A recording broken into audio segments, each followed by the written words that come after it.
Tenga fe, hermano. Amén. Tenga fe, primero Dios que sí, vamos. El Señor nos ha bendecido, le platico, mire, salimos bien de esta actividad, sí fueron algunos gastos, pero salimos bien librados porque el Señor es nuestro proveedor. Porque Dios proveyó, salimos bien. Gracias a Dios. Ahí está, mire, le presento, este es el tema para este día, para esta hora. Se llama Los atavíos de la novia. Y mire usted que he estado pensando, bueno, pidiéndole al Señor que confirme esa palabra en mi corazón. Y pues esta es la enseñanza, esta es la palabra. Fíjese que esto, me voy adelantando, lo que está haciendo el Señor es preparándonos, pero ¿sabe qué? Que me quedé con aquel texto que dice que el Señor a muchos llamó, pero los que escogió fueron pocos, y los fieles fueron más pocos. Le doy un ejemplo. Cuando el Señor caminó aquí en esta tierra, lo seguían multitudes. Por ejemplo, le dio de comer a 5,000 personas, sin contar a las mujeres y a los niños. Esos eran los muchos. Los pocos eran aquellos que él eligió, aquellos que fueron escogidos, 12 apóstoles. De esos 12 apóstoles, usted se recordará, hubo un traidor, hubo uno que lo negó, hubo uno que dudó de él, pero 3 fieles que lo acompañaron al monte de la transfiguración, que donde el Señor iba, ahí iban ellos como fieles. Entonces, los atavíos de la novia, lo que nos van a ayudar a nosotros es a que caminemos en fidelidad. Hay varios recursos que el Señor nos ha dejado para que nosotros alcancemos la fidelidad. Primero, pues la tenemos que desarrollar, pero uno de ellos es la Santa Cena. Dice: el que come mi carne y bebe mi sangre permanece. Y la palabra permanecer se relaciona con ser fiel. Le pregunto, ¿usted es fiel? Hermanos, hermanas casadas, hermanos casados, ¿ustedes son fieles? Les pregunto, ¿ustedes son fieles?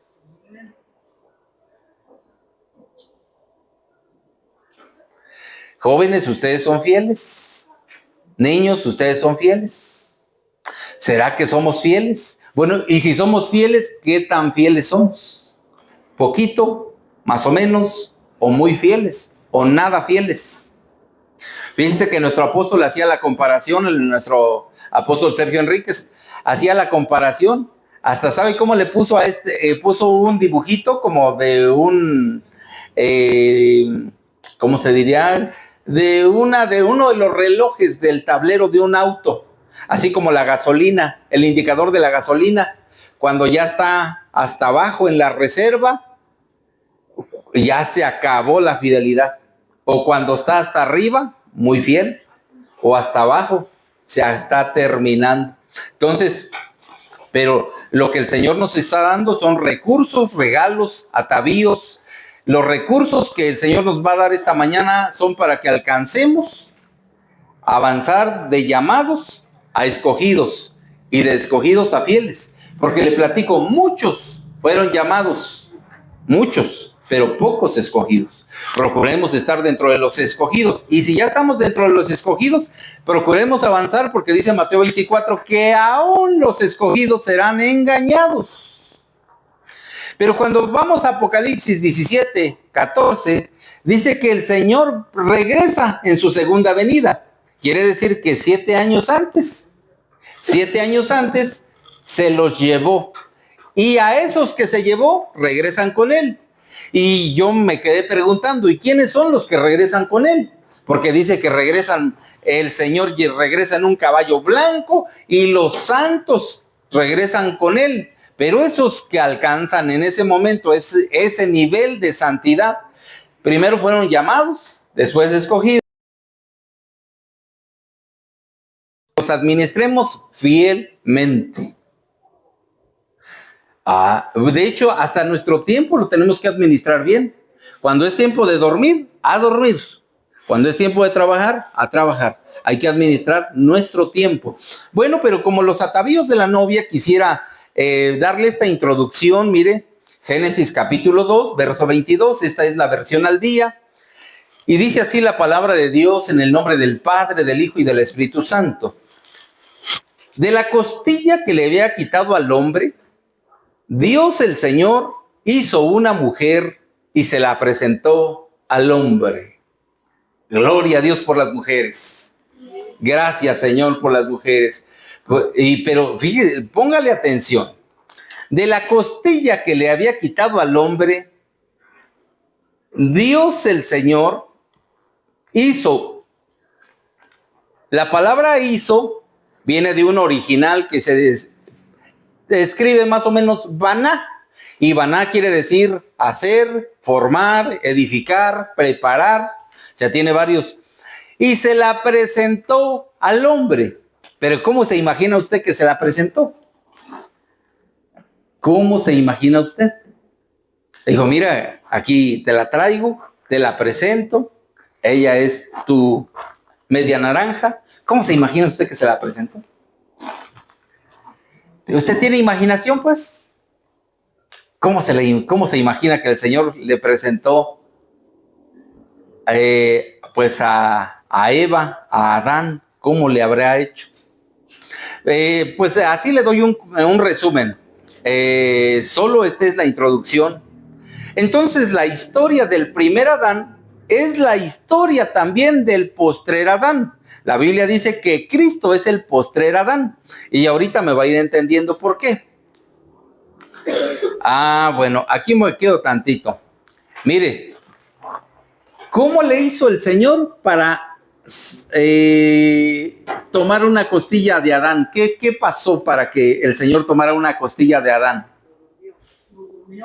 Lo tuvo que dormir. Y después le sacó de su costilla a su mujer. Y después se la presentó. Está fácil, ¿verdad? Lo duerme, le saca una costilla para formar una mujer y después se la presenta. ¿Va conmigo hasta ahí? Si se pierde de esto, y que después le va a costar entenderlo, pero si no se pierde esta parte, le va a ser fácil entender. Entonces viene el postrer Adán, que es Cristo, y también duerme para que le saquen de su costilla a su mujer. ¿Se recuerda usted que el Señor Jesús en la cruz, su última palabra fue, consumado es, y entregó el Espíritu? Durmió. Y cuando él durmió, le perforaron su costado con una lanza y salió agua y sangre. No sé si usted sabía, si no le platico. Y cuando le perforaron su costado, de ahí salió o de ahí nació la iglesia, que es la esposa del postrer Adán. Es decir, la iglesia. ¿De dónde? De su costado. Así como en el primer Adán tomaron una costilla para formarle a su mujer, así a Cristo le tomaron su costilla para formar a su mujer. Pero le platico, todavía no se la han presentado. Esa mujercita todavía está siendo formada. Y mire lo que dice el apóstol Pablo, 2 de Corintios 11:2. Porque os celo con celo de Dios, pues os he desposado con un solo esposo, para presentaros como una virgen pura a Cristo. Se recuerda que la primer Eva, o la primer, mujer fue el Señor. Duerme a Adán, le toma su costilla, forma a la mujer y luego se la presenta a Adán. ¿Sí se acuerda? Ahora con Cristo, esa iglesia, esa mujercita que fue tomada de la costilla, es decir, la iglesia, está siendo formada, está siendo preparada, está siendo ataviada. No sé si usted se considera parte de la iglesia de Cristo. ¿Usted es la iglesia de Cristo? Bueno, entonces usted está siendo formada. Pero el asunto, ahora la pregunta es, ¿y usted se deja formar? ¿Usted se va a dejar formar o se va a resistir? Porque mire, aún los utensilios del tabernáculo, dice la Biblia, que fueron hechos de oro de una sola pieza. Por ejemplo, el candelabro, que está complicadísimo, y que por dentro camina una tubería de aceite. En la menorá, la lámpara de 7 brazos. Dice la Biblia que tiene flor, fruto y cáliz. Y que tiene 67 partes que están unidas, o sea que fueron hechas del mismo material. Pero lo más interesante es que fueron hechas a puro martillazo. Fue formado a martillazos. Y esto podríamos relacionarlo con lo que nos expuso el pastor Abraham de la Cruz, que nos visitó este jueves pasado. Esa prueba que estás pasando, esa situación que el Señor ha permitido en tu vida, es para formarte, no es para destruirte. Lo que está haciendo el Señor es dándote forma. Eso que ya no aguanto y que me duele acá y que ya no puedo con esto, son martillazos que el Señor te está dando para formarte. Y a veces nosotros, como ahora lo voy a traer al plano familiar o paternal, nosotros como padres y como madres, acuérdense que la mamá tiene un corazón más tierno, no quiere que sus hijitos sufran. Ay, mi hijito, yo no quiero que sufra. No quiero que pase la necesidad que yo pasé. Mi hijito lindo, hermoso. Y entonces empezamos a cometer muchos errores. Muchos errores. Porque como no queremos que nuestros hijos sufran, si no sufren, no aprenden. Dice la Biblia que Cristo, por lo que sufrió, aprendió. Entonces, si nuestros hijitos la riegan, ay, vamos, ay, mijito, aquí está tu papi o aquí está tu mami que te viene a rescatar. Y ahí vamos, ahora sí, de buena gente. Pero no dejamos que ese proceso se termine. Mire, fíjese, le voy a dar el ejemplo. ¿Usted ha visto a la mariposita cuando está en su capullo? Bueno, cuando ese gusano se mete en un capullo y ya cuando va a salir, esa mariposa está aleteando, pero mucho tiempo, está moviendo sus alitas hasta romper el capullo y salirse. Entonces uno de buena gente, mire ese capullo y mire ese gusanito que está ahí batallando. Ay, pobre gusanito, y está como agonizando, está tratando de salir, moviendo sus alitas con una desesperación. Y lo que hace, si uno de buena gente, hablando que como papá o como madre, que a veces quiere uno tener más amor que Dios, le ayudara a uno y le rompe uno el capullo y le ayuda a salir a esa mariposa. Y usted dice, ya ándele para que no sufra esta mariposita, y usted la saca de su capullo, esa mariposa nunca va a volar. Siempre se va a arrastrar por el suelo. ¿Por qué? Porque esa mariposita necesitaba ejercitarse. Esos movimientos, ese sufrimiento que usted le vio ahí, era necesario. ¿Para qué? Para que se fortalezca, para que fortalezca sus alas y pueda volar, para que sus alas sean irrigadas. Pero si uno de buena gente dice, pues le voy a ayudar, pobre palomita, pobre mariposita, la voy a sacar de su capullo para que no sufra. Si usted comete ese error, esa mariposa nunca va a volar. Ahora con nuestros hijos, si nuestros hijos cometen ese error, si cometen esa imprudencia y se meten en problemas, claro, somos papás y tenemos que cuidarlos y ayudarlos. Yo también soy papá de 4 hijas. Pero a veces el que queremos tratarles de evitar el sufrimiento, lo que vamos a hacer va a ser hijos que no se van a valer por sí mismos. Lo que vamos a lograr son hijos que siempre van a depender de nosotros. Por buena gente. Ay, mijito, que su papá no lo corrija. Ay, y ya ahí va el papá a regañar al niño. Y la mamá, no, a mi niño no lo regañes. Y peor si no es el papá biológico, tal vez pues tuvo pues no sé, por alguna razón es el papá adoptivo. Y entonces la mamá va a decir, ay no, toques, no te metas con ellos, no les grites. no les llames la atención. Pero eso, ¿qué va a pasar? Que sean hijos que no se fortalezcan y que no tengan suficiente fuerza para triunfar en la vida. ¿Me está oyendo? Y todo por el mismo precio.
Por eso no hay un buen resultado, por eso no hay una fructificación. ¿Por qué? Porque estamos evitando. Sí estamos aquí presentes, pero no estamos recibiendo el agua de la palabra.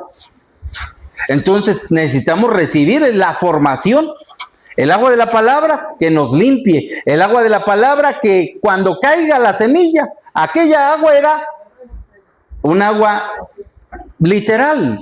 Pero hoy, hablando de un agua espiritual, cuando viene el agua de la palabra, ¿se recuerda qué le pasó a Nabucodonosor? Cuando por su orgullo, por no darle la gloria a Dios, terminó como un buey, como una bestia en el campo.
salga al encuentro con su amado.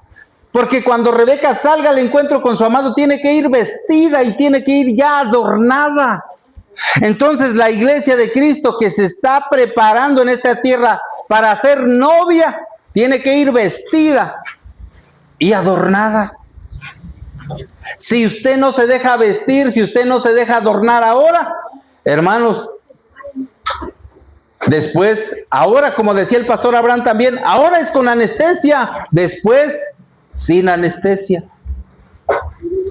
Génesis 24:53. Usted le invito a que lea esta historia en su casa. El siervo va y encuentra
quiero poner el enfoque en los regalos que van a embellecer a Rebeca, pues que tipifica la iglesia. Entonces, mire, ahí le puse, la iglesia tiene que ser formada, tiene que ser preparada, tiene que ser ataviada. Así como en Génesis capítulo 2, verso 22, y de la costilla que el Señor Dios había tomado del hombre, formó una mujer y la trajo al hombre. Ahora, esa palabra le expliqué que baná significa edificar, dentro de muchas cosas, restaurar. Bueno, tiene cantidad de acepciones, construir, hacer,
Los siervos están para preparar a la iglesia para que se case con el rey. Sí, usted no se... Ay, que el pastor no se peinó. No se preocupe, usted no tiene que verme a mí, usted tiene que ver a Cristo. Así no vamos a llegar, ¿verdad? A las bodas. Y ya ni en mi computadora se ve tan bonito. Gloria a Dios. Sí, me gustó esa proyección. Hermano Johnny, ¿me permites ese vasito que está ahí sobre la mesa? Gracias, hermano. Entonces, avancemos. ¿Cuándo la van a presentar a la iglesia? En el arrebatamiento.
Anhélalas, pídelas. No, pero que ya las pedí. Perdone, ¿y cuándo las pidió? Porque dice el Evangelio que el que pide